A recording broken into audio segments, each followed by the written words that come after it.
Salary ঢুকেছে আজ, তাই বন্ধ রেখেছি কাজ। দুই ভাই মিলে দামি হোটেলে মারতে এসেছি ভাঁজ। বলে বোঝানোর নেই ভাষা, হোটেল পুরো খাসা। এরম জায়গায় খাওয়ার আমার অনেক দিনের ছিল আশা। এখানে জোরে এসি চলছে, সব আস্তে আস্তে কথা বলছে। হোটেলের আবার দরজাটা দেখি আপনা আপনি খুলছে। সেসব তো নয় হলো, এবার কি খাবে বলো? ভালো মন্দ দেখে একটা অর্ডার দিই চলো। ওয়েটার, এখানে শোনো, মেনু কার্ডটা আনো।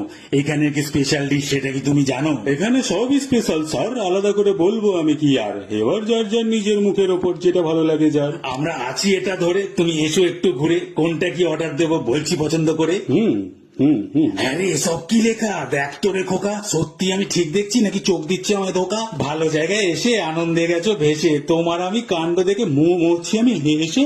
বাবা বাবা, 1200 টাকা চিকেন কষা, 800 টাকা ইডলি ধোসা। আমাদের যা বাজেট আছে মনে হচ্ছে হবে আলুর কষা। মামা মটন 1800 টাকা, এ বলছে কি কাকা? আচ্ছা এটা কি পুরো ছাগলটাই পেটের উপরে থাকবে রাখা? ওরে কম দামে কি আছে দেখ এদের কাছে।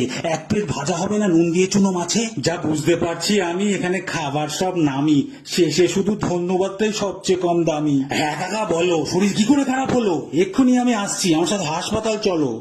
ও ও ও, ওর কাকা হয় আমার জ্যাঠা, আমিও দি হাঁটা। আরে ভিখারি শ্রী আছে গো, মেনু দেখে যাও আর কটা।